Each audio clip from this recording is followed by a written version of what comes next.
জানিয়ে দেব পশ্চিমবঙ্গ দেশ বিদেশের বাছাই করা গুরুত্বপূর্ণ 20টি তাজা সংবাদ। খবরের শুরুতেই জানিয়ে দেব সংবাদ শিরোনাম। তৃণমূল বিজেপি সংঘর্ষে ফের উত্তপ্ত ময়না, ঝরল রক্ত, মহিলাদের শ্লীলতাহানি, আহত দুপক্ষের বহু। রাজ্যসভায় আপের 10 সাংসদের মধ্যে 7 জনই বিজেপিতে, রাঘব হরভজন ছাড়াও ঘর ছাড়লেন আর কারা।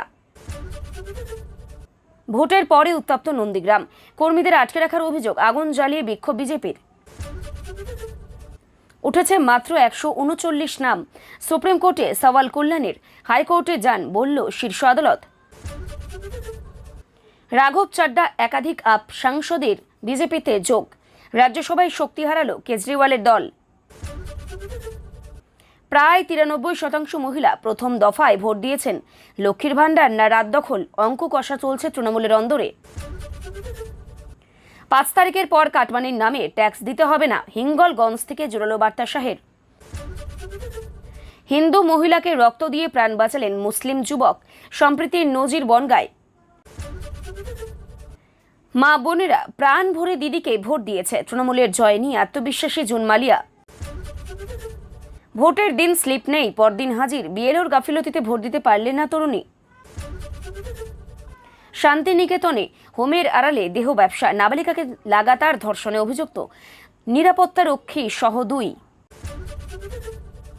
মোদীকে জড়িয়ে ফের জ্ঞানেশকে সরানোর দাবি বিরোধীদের, রাজ্যসভায় জমা পড়ল নতুন নোটিশ।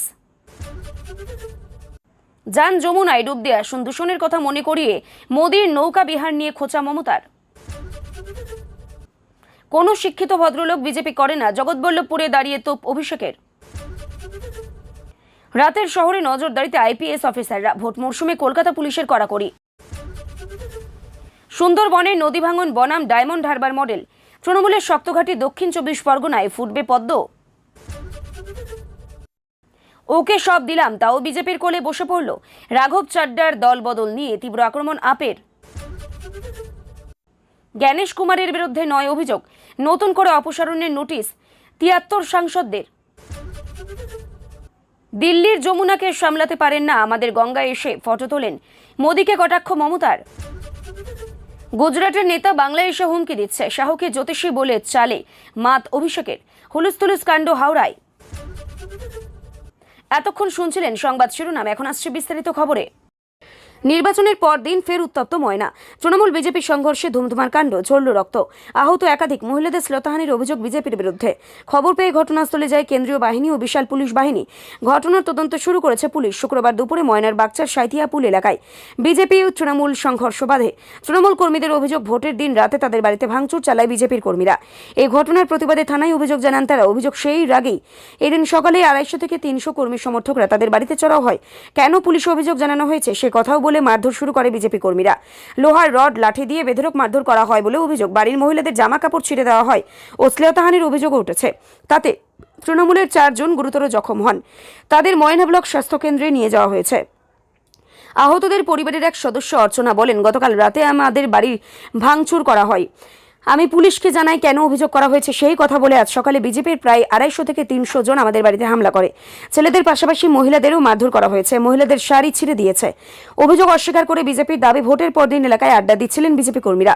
সে সময় এক তৃণমূল সমর্থক ও তার স্ত্রী বিজেপি কর্মীর ওপর হামলা চালায়, বেধড়ক মারধর করে। স্থানীয় বিজেপি নেতা বলেন, রাজ্য জুড়ে পরিবর্তনের ঝড় উঠেছে, ময়নাতেও বিজেপি জিতবে, তাতে তৃণমূলের লোকজন হামলা চালিয়েছে। আমাদের এক কর্মীর অবস্থা আশঙ্কাজনক, আরও কয়েকজনের খোঁজ মেলেনি। ঘটনাস্থলে কেন্দ্রীয় বাহিনীর জওয়ানরাও ময়না থানার পুলিশ পৌঁছে পরিস্থিতি নিয়ন্ত্রণে আনে, ঘটনার তদন্ত শুরু করেছে। শুক্রবার দুপুরে দিল্লির রাজনীতিতে এক বিরাট দলবদল হলো, জল্পনা আগেই ছিল, গুঞ্জন উঠছিল। সেই সব সত্যি করেই রাঘব চাড্ডা যোগ দিলেন বিজেপিতে। তবে তিনি একা নন, তার সঙ্গে রাজ্যসভার আরও 7 জন আপ সংসদ দল ছাড়লেন। এতে কার্যত রাজ্যসভায় আপের শক্তি ভেঙে পড়ার মতো পরিস্থিতি তৈরি হয়েছে। কে কে বিজেপিতে যোগ দিলেন? শুক্রবারের সাংবাদিক বৈঠকে রাঘব চাড্ডা জানান, তার সঙ্গে মোট 7 জন আপ সাংসদ বিজেপিতে যাচ্ছেন। তাদের মধ্যে রয়েছে এই 7 জনের মধ্যে 6 জন পাঞ্জাব থেকে, যা আপের জন্য আরও বড় ধাক্কা। রাঘবের দাবি, রাজ্যসভার আপের 10 জন সাংসদের মধ্যে 2/3 এখন বিজেপির সঙ্গেই যেতে রাজি হয়েছেন। তাদের স্বাক্ষর করা প্রয়োজনীয় নথিও রাজ্যসভার চেয়ারম্যানের কাছে জমা দেওয়া হয়েছে। কেন দল ছাড়লেন রাঘব চাড্ডা? নিজের সিদ্ধান্তের ব্যাখ্যায় চাড্ডা বলেন, 15 বছরের যুবক বয়স আপকে দিয়েছি, রক্ত ঘাম দিয়ে দল গড়েছে, কিন্তু দল এখন নিজের মূল নীতি নৈতিকত আদর্শ থেকে সরে গেছে। দেশের স্বার্থ নয়, ব্যক্তিগত স্বার্থে চলছে। তাই আমার মনে হচ্ছিল সঠিক মানুষ হয়েও ভুল দলে আছি। সন্দীপ পাঠকও জানান 10 বছর সম্পর্ক ছিন্ন করাটা তার জন্য কঠিন, কিন্তু তিনি বাধ্য হয়েছেন। আপের পাল্টা অভিযোগ অপারেশন লোটাস। অন্যদিকে আপের রাজ্যসভার সাংসদ সঞ্জয় সিং অভিযোগ করেন এটা বিজেপির পুরনো কৌশল অপারেশন লোটাস, যার মাধ্যমে তারা পাঞ্জাবের আপ সরকারকে দুর্বল করার চেষ্টা করছে।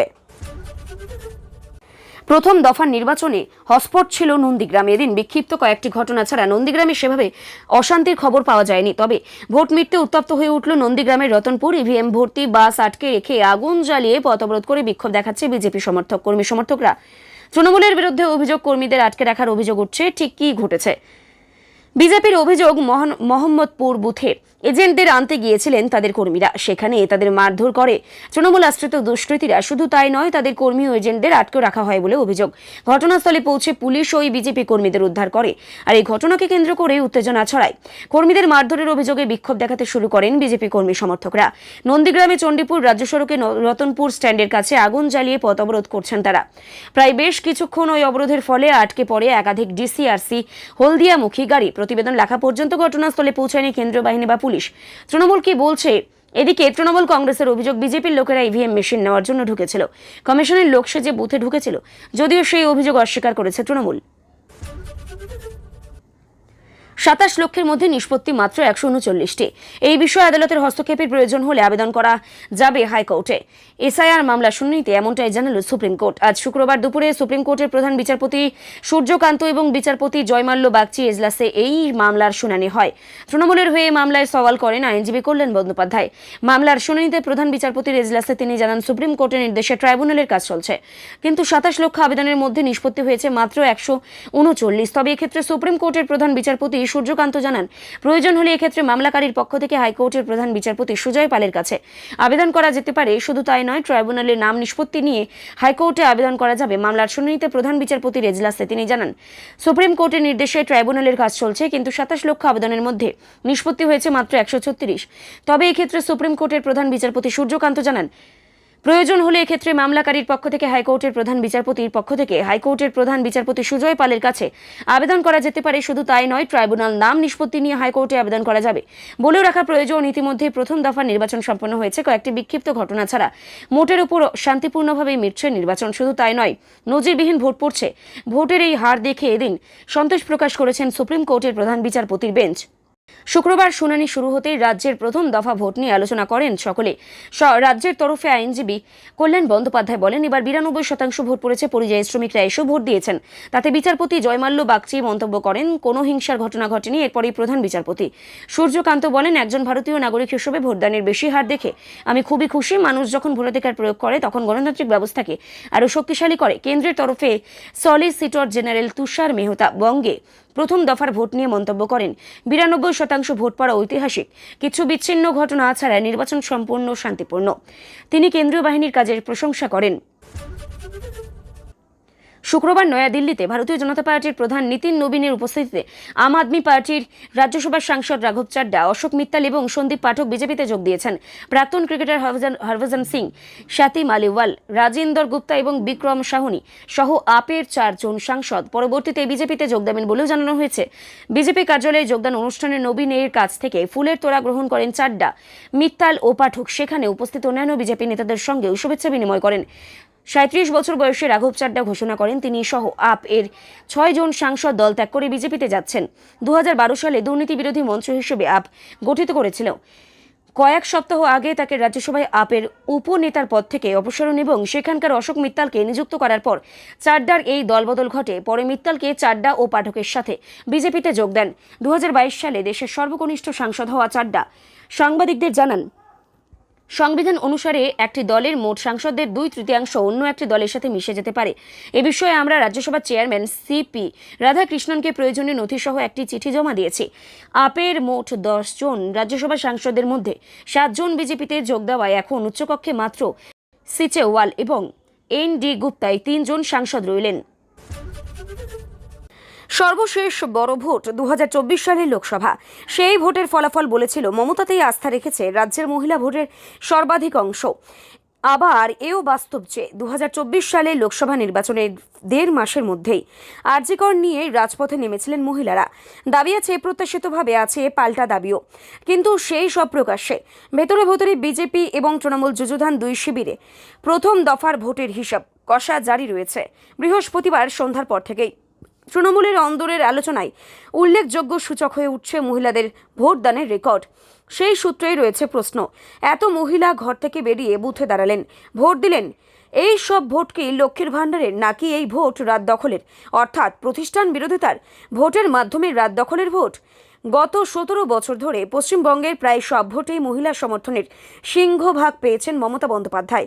একটা সময়ে বিহারে লালু প্রসাদ যাদবের দল আরজেডির জয়ের নেপথ্যের কারণ বোঝাতে MMY সমীকরণের কথা বলতো, অর্থাৎ মুসলিম মহিলা এবং যাদবদের সমর্থনেই পাটনার মসনদে হ্যারিকেন জ্বালিয়ে রাখতেন লালু। ক্ষমতার ক্ষেত্রেও জোড়া সমীকরণের কথা পশ্চিম বাংলার রাজনীতিতে সর্বজন বিদিত। মহিলা এবং মুসলিম, বৃহস্পতিবার যে পরিমাণ মহিলা ভোটার লাইনে দাঁড়িয়েছিলেন, তাদের মনের তল পেতেই আপাতত অঙ্ক কষছে তৃণমূল। আগামী 5 তারিখের পর আর কাটমানির নামে ভাইপোকে ট্যাক্স দিতে হবে না, জোর গলায় দাবি করলেন কেন্দ্রীয় স্বরাষ্ট্রমন্ত্রী অমিত শাহ। আজ শুক্রবার দুপুরে উত্তর 24 পরগনার হিঙ্গলগঞ্জে সভা করেন কেন্দ্রীয় স্বরাষ্ট্রমন্ত্রী অমিত শাহ। তৃণমূলকে নিশানা করে স্বভাবসিদ্ধ ভঙ্গিতে আরও একবার আক্রমণ করেন তিনি। আগামী 5 তারিখের পর রাজ্যে আর তৃণমূল সরকার থাকবে না, আরও একবার সেই বার্তা দিলেন শাহ। গতকাল বৃহস্পতিবার রাজ্যে প্রথম দফায় বিধানসভা নির্বাচন ছিল। প্রথম দফায় প্রচুর সংখ্যক আসনে বিজেপি জিতবে, এমনই দাবি করছে বিজেপি। বসিরহাটের দ্বিতীয় দফায় ভোট এই কেন্দ্রে বিজেপি প্রার্থী রেখা পাত্র। রেখার সমর্থনে এই দিন কেন্দ্রীয় স্বরাষ্ট্রমন্ত্রী জনসভা করেন। সেখানেই তৃণমূলকে তীব্র আক্রমণ করেন। বছর দুয়েক আগে সন্দেশখালী এলাকা উত্তপ্ত হয়ে উঠেছিল। তৃণমূল নেতা শেখ শাহজাহানের একের পর এক কীর্তির কথা সামনে এসেছিল। গ্রামের মহিলারা অত্যাচারিত হতেন, সেই অভিযোগও ওঠে। তদন্তে গিয়ে ইডি আধিকারিকরা শাহজাহান বাহিনীর হাতে আক্রান্ত হয়েছিলেন। এই মুহূর্তে শেখ শাহজাহান আদালতের নির্দেশে জেলে। এবার বসিরহাট এলাকায় বিজেপি একাধিক আসন জেতার জন্য মরিয়া। সেই লক্ষ্যেই এদিন হিঙ্গলগঞ্জে জনসভা করলেন অমিত শাহ। মমতাকে নিশানা করে অমিত শাহ বললেন, মমতা দি এবং তৃণমূলের নেতারা 26,000 যুবকের নিয়োগের জন্য 200 কোটি টাকা খেয়েছে, সব ফেরত দিতে হবে। অসুস্থ হিন্দু মহিলাকে রক্ত দিয়ে প্রাণ বাঁচালেন মুসলিম যুবক। সম্প্রীতির উজ্জ্বল দৃষ্টান্ত স্থাপন করল উত্তর 24 পরগনার বনগাঁ। জয়পুর 2 নম্বর ওয়ার্ডের বাসিন্দা বশির উদ্দিন মোল্লা এক অসুস্থ হিন্দু মহিলার পাশে দাঁড়িয়ে মানবতার পরিচয় দিলেন। জানা গিয়েছে, এলাকার এক হিন্দু মহিলা গুরুতর অসুস্থ হয়ে হাসপাতালে ভর্তি হন। চিকিৎসার জন্য জরুরি ভিত্তিতে রক্তের প্রয়োজন ছিল তার। পরিবারের পক্ষ থেকে রক্তের ব্যবস্থা করতে হিমশিম খেতে হচ্ছিল। সেই সময় খবর পান বশির উদ্দিন মোল্লা।